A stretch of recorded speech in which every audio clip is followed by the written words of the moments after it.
Alright, so round 2 on this. I didn't find a set today, but I did find this little, that should work. It might actually be too small. I was thinking it might be too big, but I did find this little one at the parts place. So if you missed part 1, this is a welder that I've had for years, and I stopped using it one day when I went to plug a lead in and this snapped back. Now I remember when that happened, because it was one of those oh no moments. My father was there. I got him to shut the disconnect off, because this, I didn't mention, this does not have an on-off switch. So I had it hooked to a disconnect. Now I do have an on-off switch. There's really no good spot to put it on the front, and I don't have the proper cutter for cutting a switch in, so I'm going to add it into the back. But first, we got to get this apart and get all the dents out of it. Now these dents were in it when I bought it. So let's see.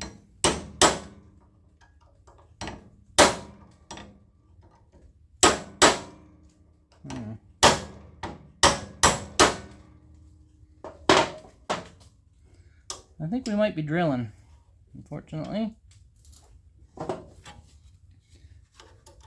My drift punch is bending on me. Piece of junk.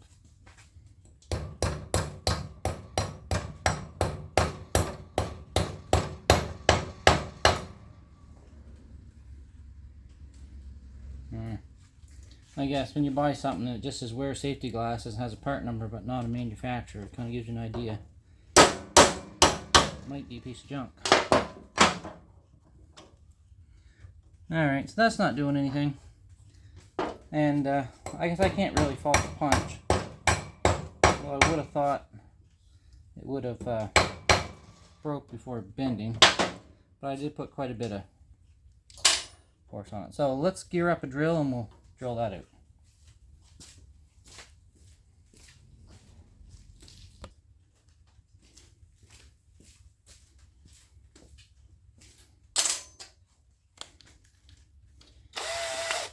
Alright, got the old Ryobi out.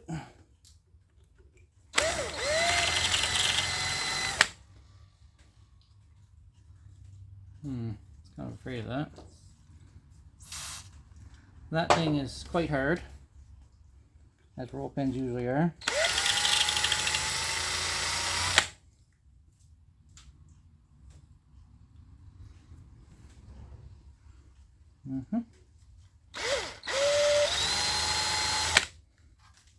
That toasted that bit. Try a bigger one.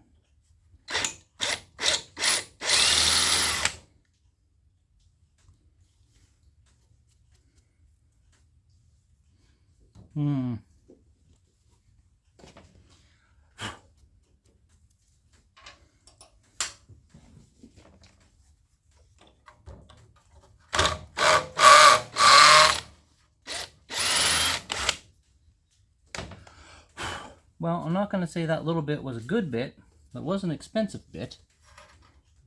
This one seems to be doing a lot better.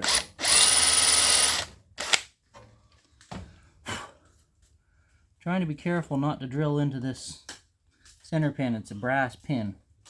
I just want to drill down to it.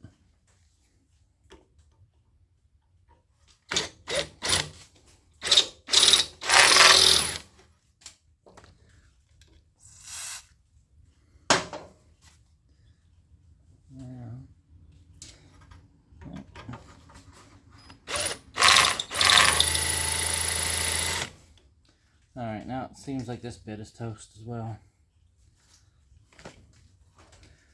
Alright, well let's try this again. There we go. Came out. So that's kind of what I figured. Was that it was seized in the aluminum, not in the brass. That center pin's brass. So I drilled out. Bring this around.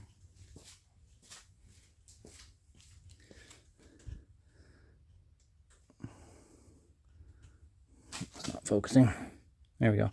So I drilled down into it enough to relieve the corrosion in the aluminum. Now the next part, get that off of there.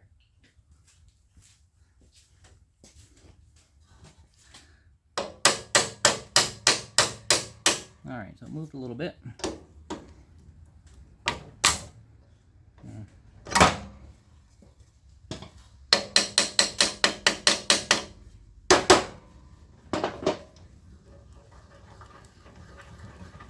I'm going to try and crank it all the way out so this stops and starts spinning.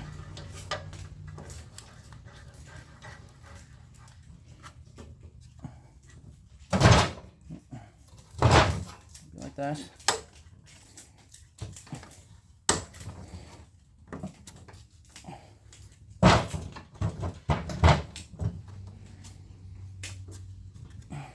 Goodness.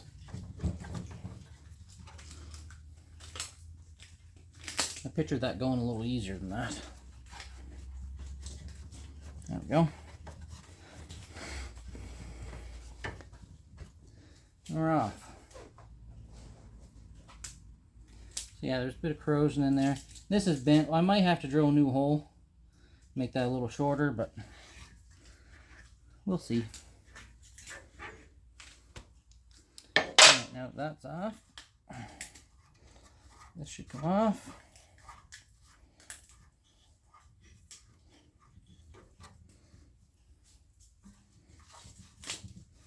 It's a little oily from all the spray I've been putting on that for the last couple of days.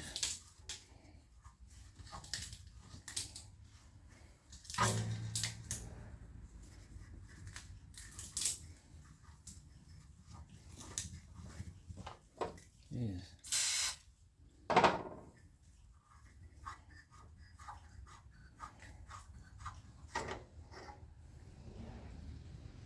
Alright, so that appears to be aluminum into aluminum.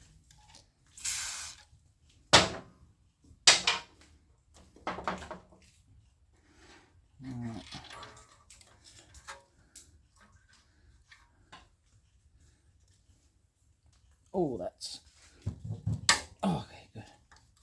Thought that was seized in there for a second. That wouldn't have been good. And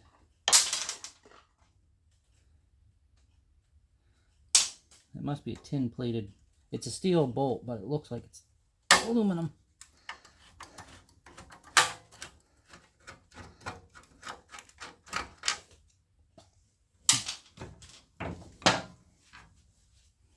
Alright, there's that.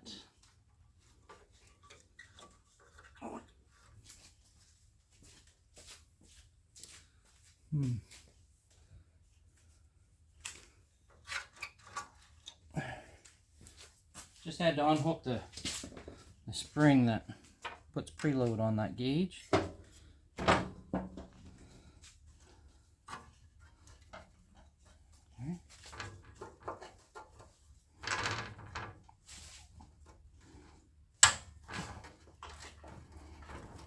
Now, for as old as this is, I'm really surprised these bolts are coming out. I guess it goes to show it's a better quality hardware. Today they put them in the plating tank just long enough to stop them from rusting until they get to the customer. Oh goodness, I had to say that, didn't I?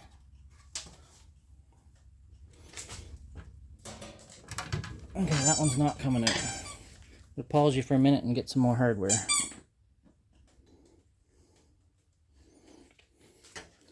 Alright, first we're going to try a bigger screwdriver.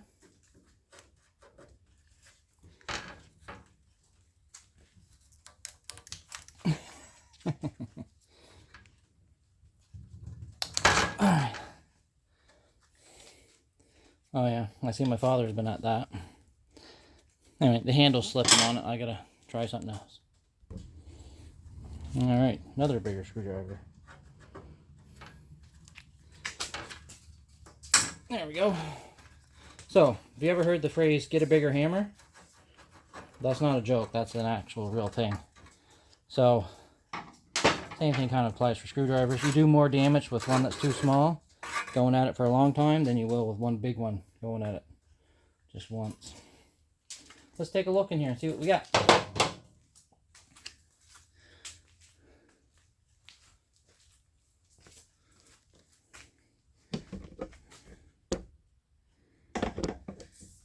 go. Alright, so it looks to me like the way this controls current is actually very ingenious. I don't know, maybe this is a common thing. I've never considered it or never seen it before in the electrical trade. It has nothing to do with taps on the transformer like you would expect. What it actually does is there's a big piece of steel in here, and it adds more steel to the transformer core, and the way transformers work is it induces voltage or current into the core of the transformer and then kind of comes out the other side. That's why you always have two sets of coils. So one induces it into the coil and one takes it out. One will have more wraps than the other. So instead of tapping these at different points, what they've done is they've just added more or less iron into that core. That's really neat. So this is our little adjustment thing, and this hooked onto a little tab, and as it went in or out, it would pull this back and forth. So it looks to me like I stopped using this just in time. Okay, so actually I said yesterday there was no insulation on that, but I was wrong. There is some insulation on it, and it looks like a kind of a winding insulation, very thin string, fiberglassy looking stuff, but it is worn through there. So I think that wears, like I said, just from transporting it. It's just vibrating around. I did use it once after I broke this off. I think I did like a 3-inch bead on something. That was it. Obviously it hadn't worn through there because that's I think it's the low side. If I'd have kept using it, for sure would have shorted out. Alright, so time to beat some dents out. I'll set up something here. I'm not sure what I'm going to do, but I'll pause the camera and see what I can come up with.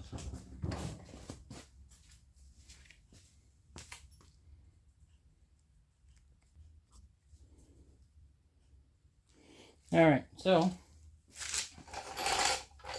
this is the dent I've got to take out. I don't really want to ruin this nameplate, so I'm going to try and be somewhat careful. I tell you what I am going to try and do is when I'm all done, I got number stamps here. I'm going to stamp these numbers right over top the ones that are there, so they're indented and they'll hold some paint. This thing's getting pretty old, and you know, it's probably had 50 years of service. I'm not going to say it's going to get another 50 years of service, but it might. I have no intention on selling it. I'm 40, so hopefully I'm not going to be doing this when I'm 90, but anyway, somebody else might.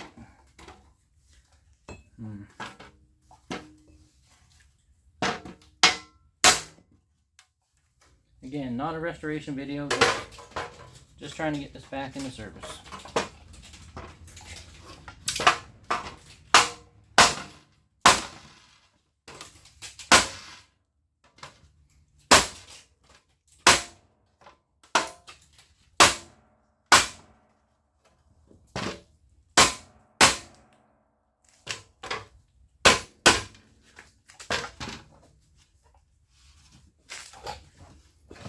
Alright, so starting to look a little better.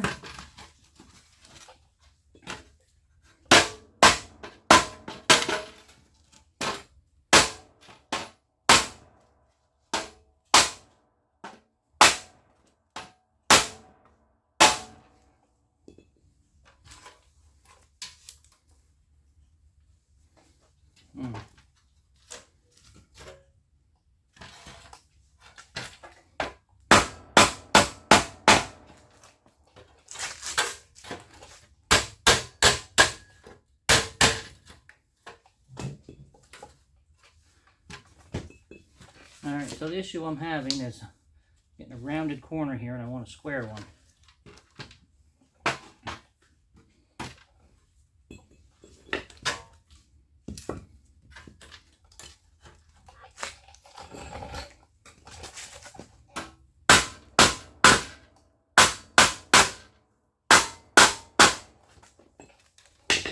Ouch.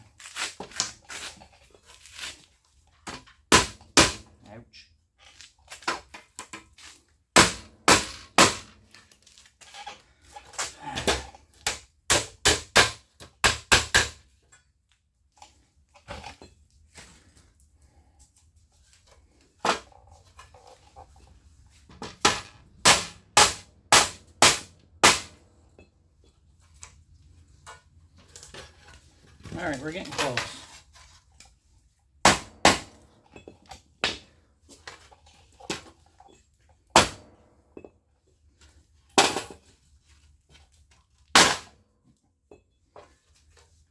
Now I got to bend through here. I'm trying to take out, but now I got to hammer on this faceplate. So.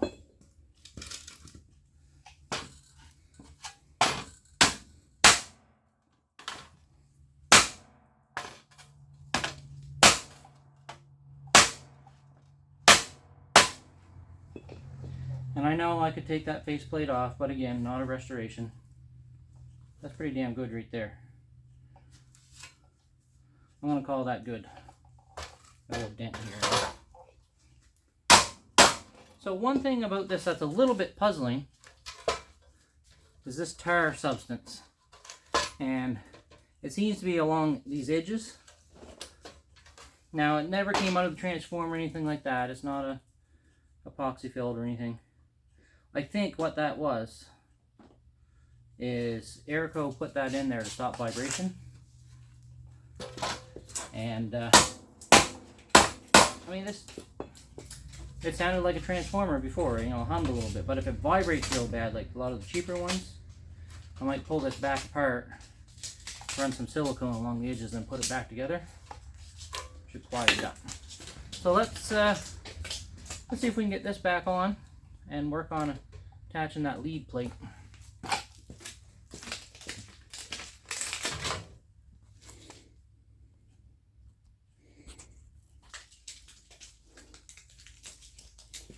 Okay, so as for painting, I missed a step.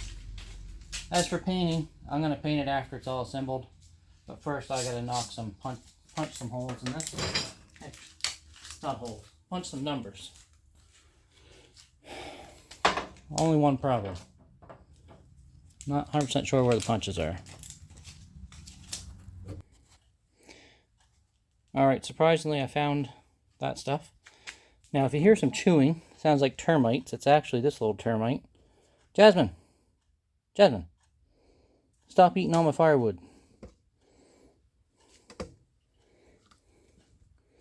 Anyway, let's see how close we can get here. So I've got this set on a piece of OSB. Now if you're not familiar with OSB is very hard. Harder than plywood. Not very pliable though. So I've got my number punches. Just gonna punch these out. And then I'll run some paint over them.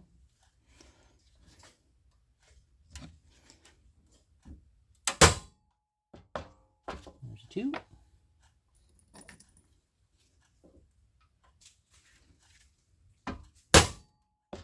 0.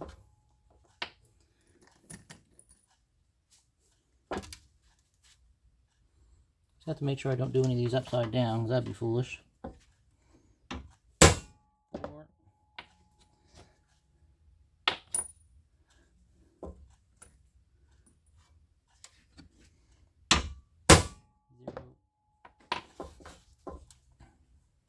Probably what I'm going to have to do is buff those numbers off in order to make that work. This is going to take forever, so I'm going to pause you. We'll get this done, and I'll show you the results. Alright. So there's all the numbers punched. Surprisingly, it didn't do much damage. So, if that 2 was already gone, I only knew it was a 2 because this was a 40. So I knew that was 20. I was going to buff those off and put some paint and just kind of wipe and clean. But I think I'm going to leave it just the way it is. And because they're punched in there now, later on when those do wear off, or they get damaged or whatever, I'll have the imprinted numbers behind them. So, win-win on that one. Now back to the bench.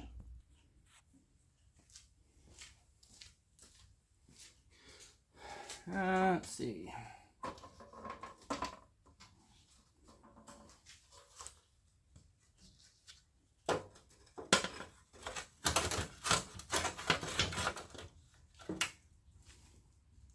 So this video is starting to get a bit long. I think what I'm going to do is I'll get this bolted back together, and we'll call this video quits. And then in the next one, I'll reattach this and add a switch on the back.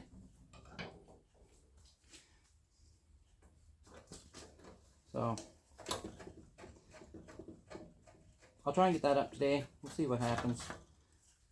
Schedule's not too busy today, but there are a few things I got to do.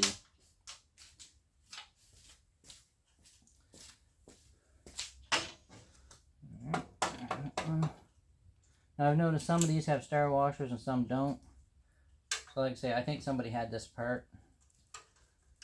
Probably took it apart when they dented it and put it back together and said, screw this. Took it to the auction and I came along and bought it. But I got the dent out. Means it's safe to use again. Now let's hook up that little dial. I'll show you how that works. Looks like I just missed a phone call. Alright. I'll go around the other side.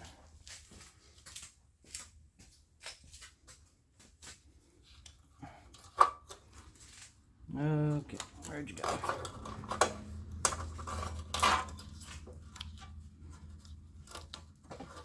Alright, so here's my little dial. Goes in that pulley, goes around this pulley up here.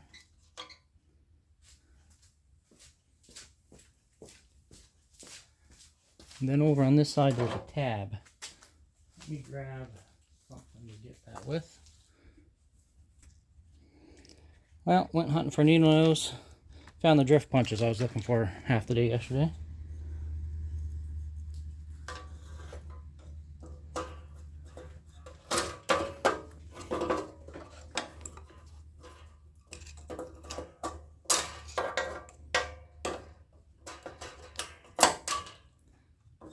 Get on there. Alright, that's it. Alright, so you can really see now. Remember, this was touching. And now it's about halfway between the front and the back, which is about where it should be. So, should be safe to use again. I'm going to stop the video here. I will finish putting that little bit of stuff together. And then in the next one, we'll add the switch in the back. And we'll fire this old girl up again.